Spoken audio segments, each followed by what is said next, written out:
Un día como hoy, le llamamos Domingo de Ramos en su Biblia. Es posible que usted tenga un subtítulo antes de esta porción bíblica de Mateo 21 que diga entrada triunfal a Jerusalén. Entrada triunfal a Jerusalén. Jesús había sido advertido de muchas maneras, en varias ocasiones, de que no subiera a Jerusalén porque allí él podía tener persecución. Los líderes religiosos estaban preparando constantemente trampas mediante las cuales pudieran altercar en contra del carácter y del ministerio de Jesús. Y era sabido de que en la Pascua podía levantarse una revuelta religiosa o político-religiosa mediante la cual iban a hacer daño a Jesús.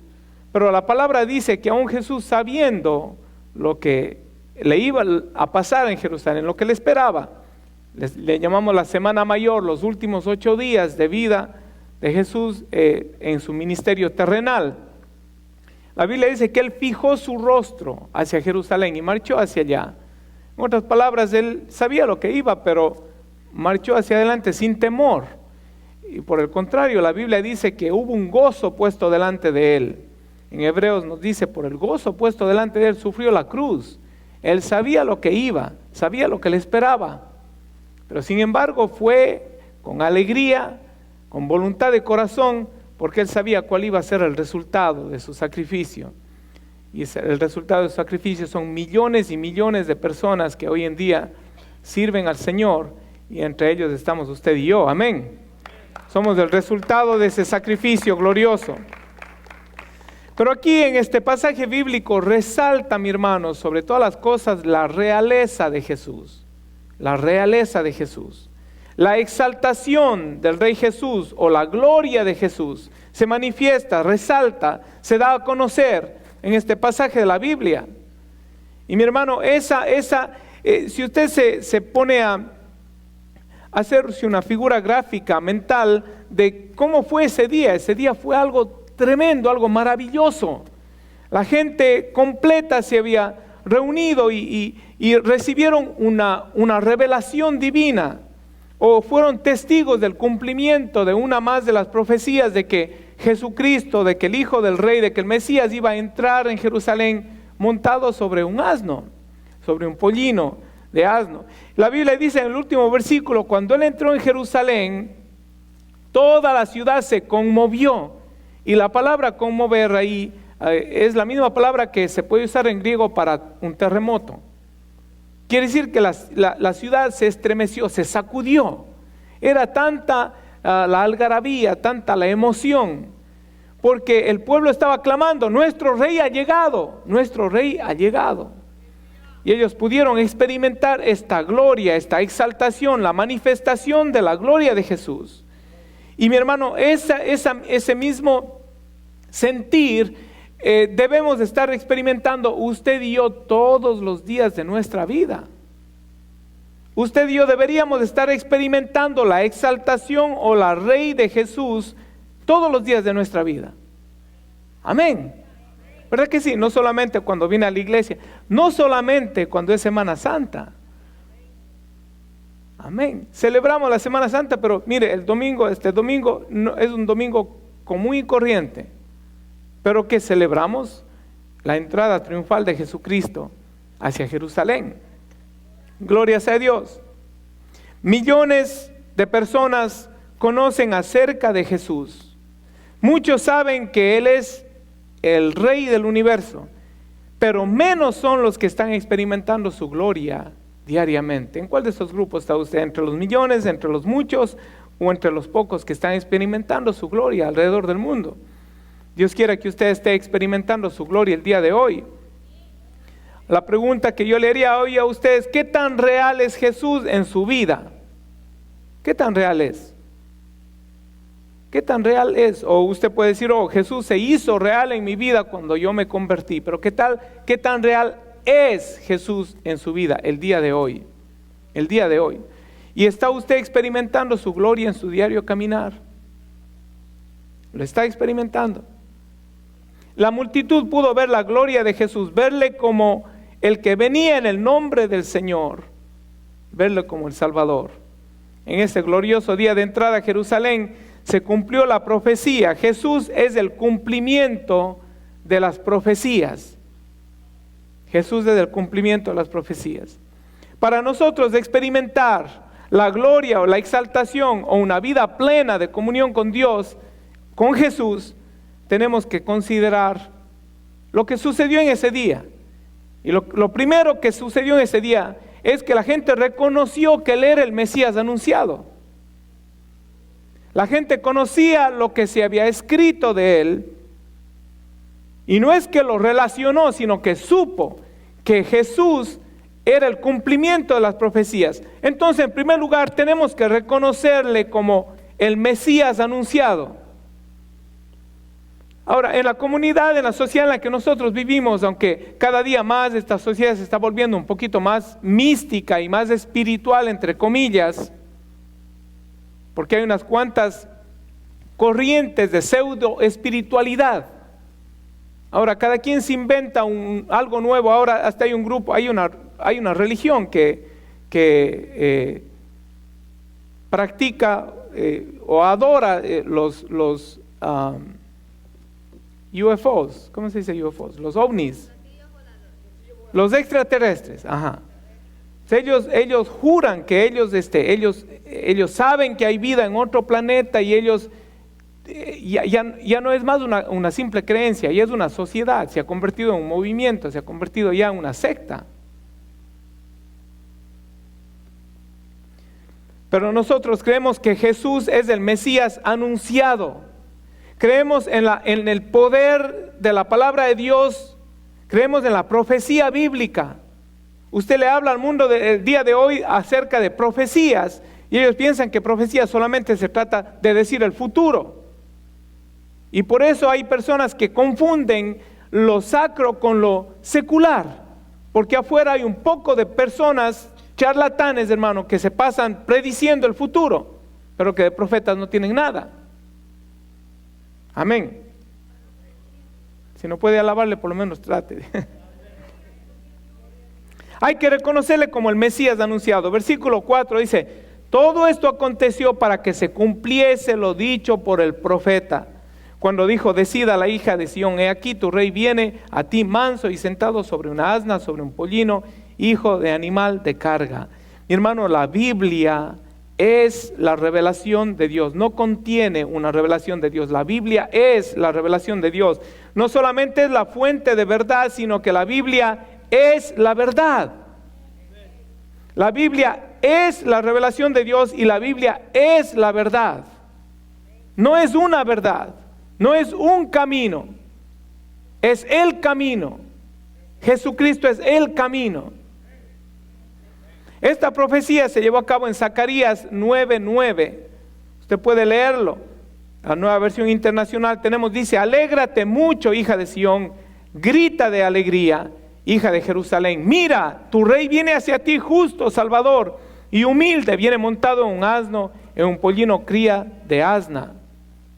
Se cumplía una más de las profecías acerca del Mesías.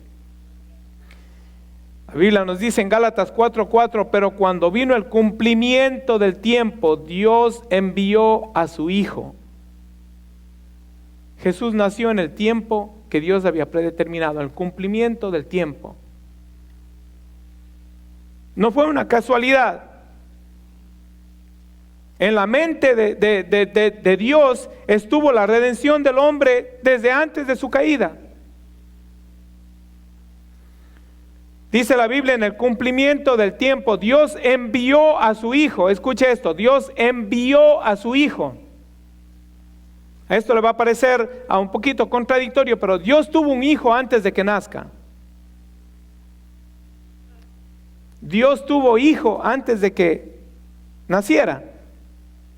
Hay una gran confusión. Dicen por ahí: María es la madre de Dios. No, María es la madre de Jesús. Dios no tiene madre. Dios no tiene principio ni fin. Jesús no tiene ni principio ni fin. Su concepción fue sobrenatural, su nacimiento fue virginal, algo sin precedentes y que nunca volverá a suceder tampoco. Jesucristo fue anunciado, hermano, 4000 años antes de su nacimiento, de la manifestación de su encarnación. Jesucristo fue anunciado 4000 años antes. Te dicen, ¿dónde, pastor? En Génesis 3. La primera promesa de redención está ahí, Jesucristo, anunciado. La simiente de la mujer iba a aplastar la cabeza a la simiente de la serpiente, al pecado. Muchos intelectuales quedan sin respuesta acerca de su anticipado nacimiento. Y por causa de quedarse sin respuesta, empiezan a inventarse teorías para desmentir la veracidad y la exactitud de las Escrituras. Cuando no encuentran cómo explicar las cosas, ¿por qué no le dan cabida a Dios? Pero seguramente, mi hermano, su estilo de vida es inmoral. Y por eso piensan que negando a Dios, entonces quieren acallar sus conciencias. Pero no importa con qué se laven, si se lavaren con lejía, su pecado permanece, dice la Biblia. Jesucristo fue anunciado 4000 años antes de su nacimiento. Y eso usted y yo lo creemos porque lo dice la palabra de Dios, y empezamos estableciendo que la palabra de Dios es la verdad. Contiene la revelación de Dios, es la revelación de Dios. El Mesías de la historia es el Mesías eterno. El Mesías que se manifestó hace 2000 años es el Mesías eterno, es sin principio y sin fin. Tenemos que reconocerle como el Mesías anunciado. Él fue anunciado desde hace 6000 años, se manifestó hace 2000 años. Él es el Mesías eterno. Apocalipsis 1:8, Jesucristo hablando a Juan en su revelación. Dice, yo soy el alfa y la omega, dice el Señor Dios, el que es, el que era y el que ha de venir, el Todopoderoso. Ese es Jesús. Y ese es el Mesías anunciado. Usted tiene que reconocer que Jesucristo es más que un personaje histórico. Jesucristo trasciende la historia. Es eterno. Es el primer principio que debemos abrazar. Él fue o Él es el Mesías anunciado. El que nació en Belén es el Mesías que fue anunciado. El que entró en Jerusalén en un domingo como hoy es el Mesías anunciado. No dije fue, es. El que nació en Belén es el Mesías anunciado. El que entró en Jerusalén es el Mesías anunciado. La palabra Mesías o la palabra Cristo son sinónimos, son la misma palabra en realidad. En Mateo 16:15, usted sabe la historia, Jesús está haciendo una evaluación de dónde estaba el corazón de sus discípulos y les pregunta, ¿qué dice la gente de mí? Y recibe un reporte, dice, algunos dicen que eres Juan el Bautista, otros dicen que eres Elías, otros dicen que eres un profeta. Y Jesús entonces les dice en el versículo 15, ¿y ustedes quién dicen que soy yo? Y Simón Pedro responde, tú eres el Cristo. Tú eres el Mesías. Es la misma palabra. Tú eres el Mesías. Antes de que sucediera esta gloriosa revelación ante todo el pueblo de Jerusalén, Pedro recibe revelación de Dios, porque aún sus discípulos, acuérdense que aún sus discípulos, hasta la misma hora que Jesús moría, todavía no entendían cuál era el papel de Jesús. Todavía no entendían que Él había nacido para morir por nuestros pecados. Y le dice, tú eres el Cristo, el Hijo del Dios viviente. Jesús le dice, bienaventurado eres Simón, hijo de Jonás. No te lo reveló ni carne ni sangre. Si usted está aquí el día de hoy es porque usted recibió revelación divina de que Jesucristo es el Mesías anunciado.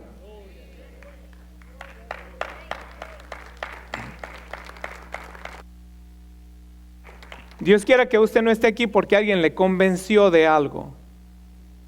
Y si usted todavía no ha recibido esta revelación en su corazón y usted no puede decir sin lugar a duda, Jesucristo es el Hijo de Dios. Usted va a decir, pastor, ¿y cómo yo sé si es que puedo decirlo sin lugar a duda? ¿Cómo sé si lo mío es revelación o si es solamente que yo he escuchado de alguien? Hay una frase famosa que a mí me gusta repetirla. Si no estás dispuesto a morir por Jesús, no estás listo para vivir. No estás listo a vivir por Él. ¿Cómo sabe si usted ha recibido revelación de que Jesús es el Hijo del Dios viviente, el Mesías? ¿Está usted puesto a poner su cuello en el picadero, como dicen por Jesús? Los que recibieron esa revelación en la iglesia primitiva dieron su vida por Él. Y el día de hoy en día, están habiendo, no sé el número exacto, pastor, usted sabe, como 200 cristianos diarios que están muriendo por causa de su fe.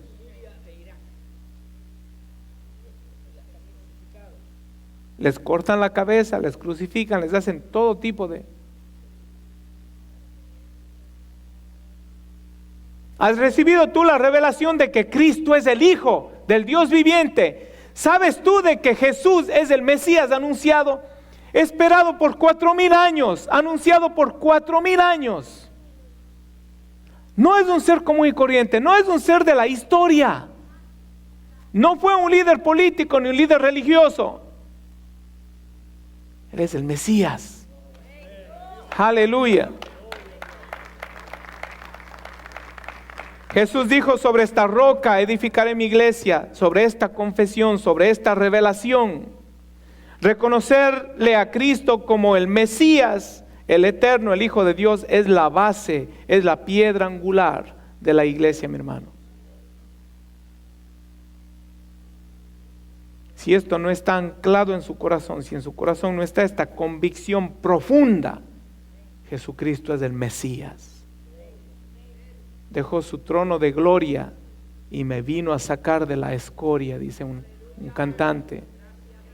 Dejó su eternidad, dejó su divinidad, tomó forma humana para tomar mi lugar en la cruz del Calvario, el que me correspondía a mí, el que le correspondía a usted.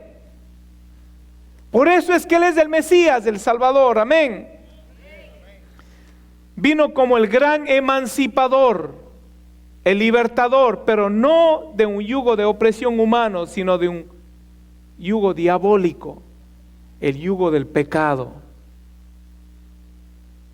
Y hay muchos que conocen acerca de Jesús de la historia y terminan aceptando, Él puede ser o Él es el Mesías que fue anunciado en los escritos de los hebreos. Pero Jesús es mucho más que el Mesías anunciado. Usted no solamente tiene que reconocerle como el Mesías anunciado, tiene que recibirle como el Rey aclamado, como Rey aclamado. Mire lo que sucedió ese día. La multitud, después de haber recibido esta revelación, dice la multitud que era numerosa, tendía sus mantos en el camino y otros cortaban ramas de los árboles y las tendían en el camino.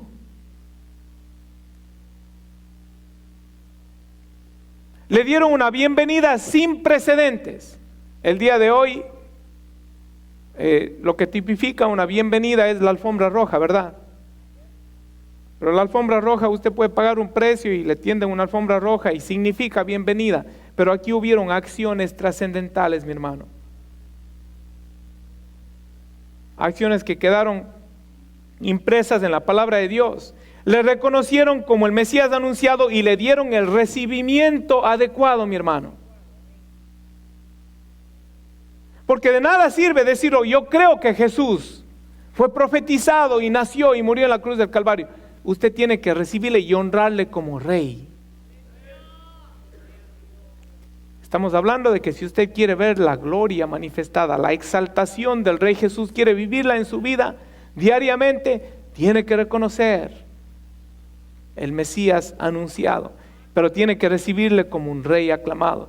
La prueba de que usted ha recibido a Jesús como Rey es cuando usted pone todo a sus pies, todo. La multitud era numerosa, tendían sus mantos en el camino. Jesús no estaba pisando el suelo, Él estaba montado sobre un asno, ¿verdad? Imagínense usted Jesús entrando por ahí Y usted, como un acto de bienvenida, como un acto de honra, como quien dice, tú eres mi rey, tú eres mi señor, se saca el saco y lo pone al piso para que lo pise el asno. Es un acto de honra sin precedentes. No hay un acto de honra mayor que usted sacarse sus vestiduras y ponerla para que alguien los pise, y mucho menos para que los pise una bestia sobre el cual está cabalgando su rey. Pero esa es la honra que él se merece. No solamente él tiene que ser reconocido, él tiene que ser recibido en su corazón como rey. Cuando usted lo pone todo a sus pies, hay que honrarlo como él se merece, no como nosotros creemos que él debe ser honrado. Y una frase que usted puede estar cansado de oírme es que hoy en día, en los días que estamos viviendo malos y peligrosos, se ha perdido la reverencia a la presencia de Dios en su casa de oración.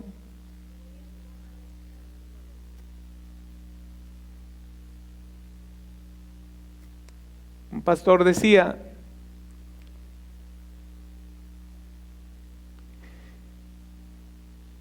que no sabía cómo comenzar los cultos, que la gente llegaba y no sabía cómo comenzar los cultos.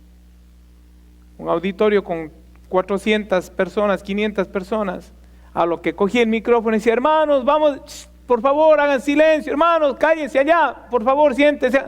¿Sabe lo que son 400 personas? Había una algarabía tal en la casa del Señor. Dice, me di por vencido, no sabía cómo comenzar los cultos. Así que comenzamos con música.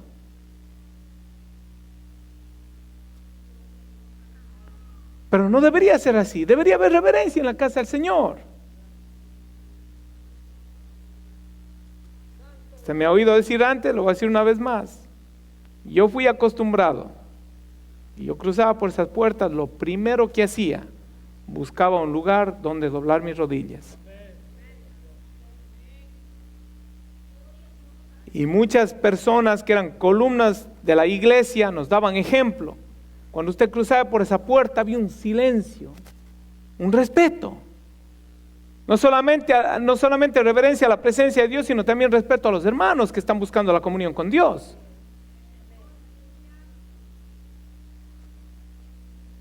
Hay que honrarlo como él se merece. Le dieron una bienvenida sin precedente, pusieron todo a sus pies. Y cuando no tenían que poner, cortaron ramas de los árboles y la pusieron a los pies, para que cabalgara por ahí el asno en el que Jesús venía. Una bienvenida sin par. No solamente hay que reconocerle como el Mesías anunciado, hay que recibirle, hay que darle la bienvenida a Jesús. Usted ha oído decir que Jesús, el Espíritu Santo, es un caballero. Él no va a estar en un lugar en donde no le quieran. Su presencia no se manifiesta donde no le anhelen. ¿Es Jesús bienvenido en su casa? Usted le da la bienvenida a Jesús. Acuérdese que es ponerlo todo a sus pies. Es poner sus relaciones, la relación con su esposa, es poner su temperamento a los pies del Señor. Poner su carácter y decir, Señor, todo a tus pies porque tú eres bienvenido en mi casa. Yo quiero que tú estés en mi casa. ¿Es bienvenido en todas las habitaciones de su casa? Si es que es bienvenido en todas las habitaciones de su casa, es bienvenido Jesús cuando usted está viendo televisión. ¿Se sentiría bien Jesús que usted esté viendo lo que está viendo? ¿O Jesús no es bienvenido ahí?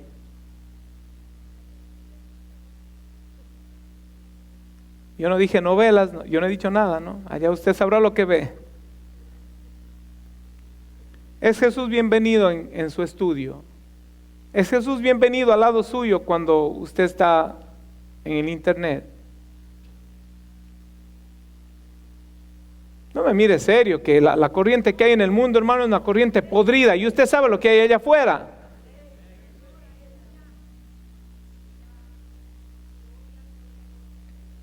Cuando estás con tus amigos, ¿es Jesús bienvenido a tu lado?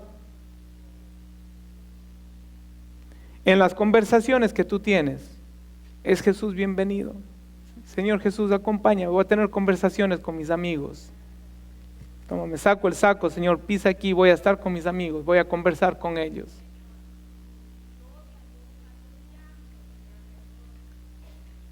Hay quienes creen en la veracidad de las Escrituras y aún le han dado lugar especial a Jesús, pero para experimentar su gloria, mi hermano, hay otra cosa que sucedió en ese día. Empezaron a aclamarle como el Salvador anhelado.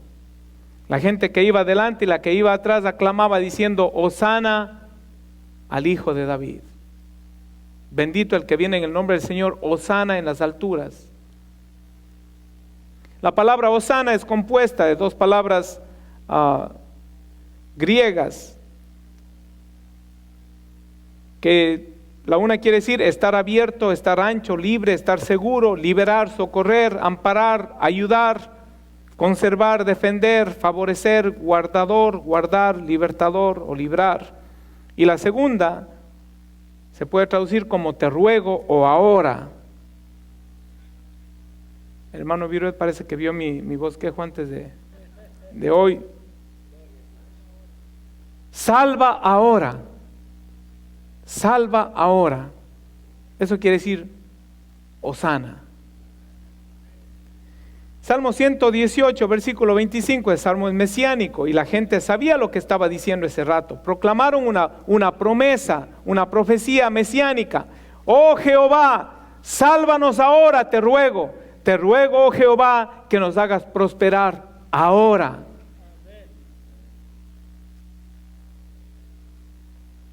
Ahora, ¿qué relevancia tiene esto para con nosotros? Hay personas que reconocen, hubo una historia, unas profecías, se manifestó Cristo.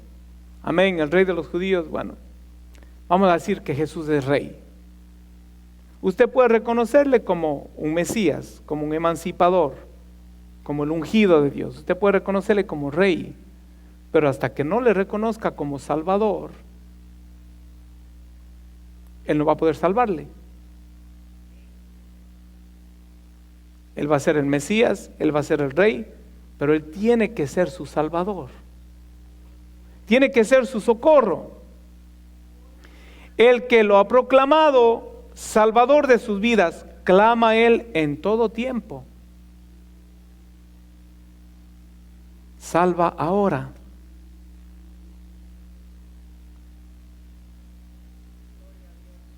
Porque ¿de qué me sirve decir Él es mi ayudador, Él es mi salvador, si yo no clamo a Él?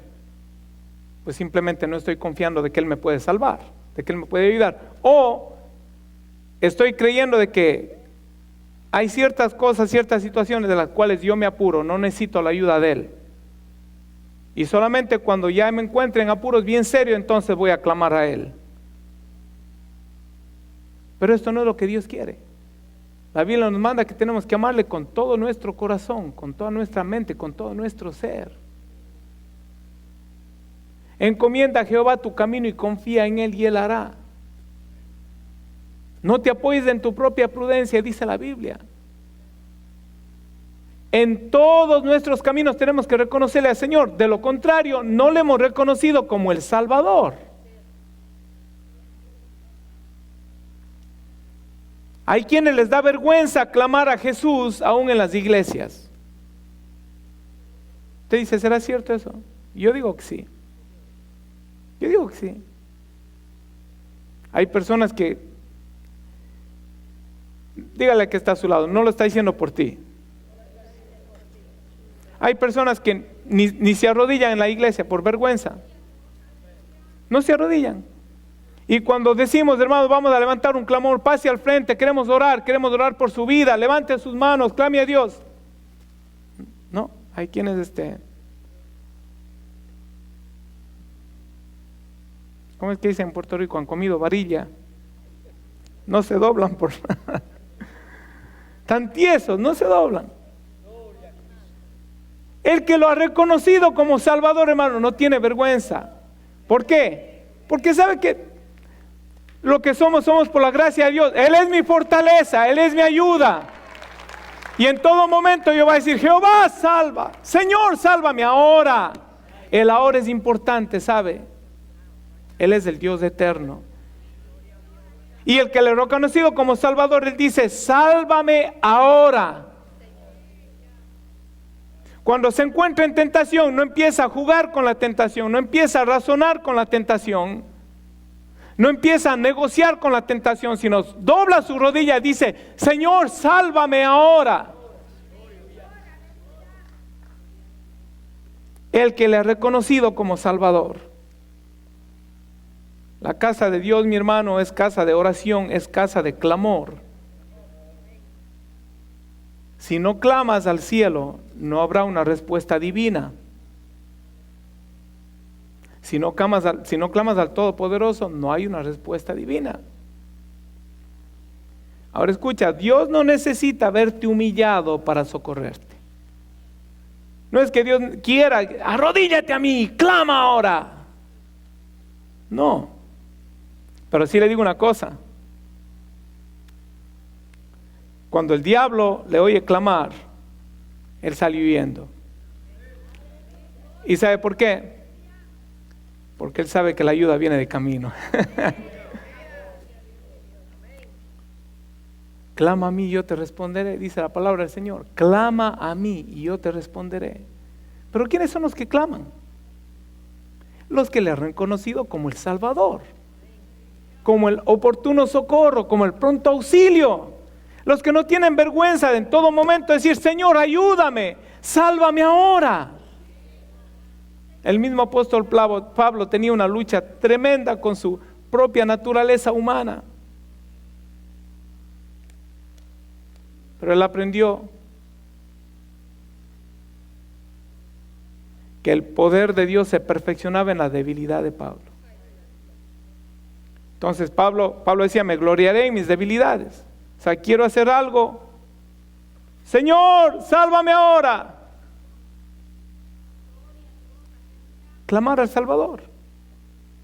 Si es que es su Salvador, porque si usted lo tiene como el Mesías de la historia, si usted lo tiene como el Rey de la gloria, pero si usted no lo ha reconocido como su Salvador,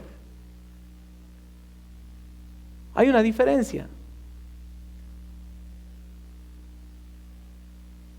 La evidencia de tener a Jesús como Salvador es una vida de dependencia total de Él. Cuando clamas a Jesús, Él acude a tu ayuda. Pero hay quienes claman solamente cuando se están ahogando, ¿sabe?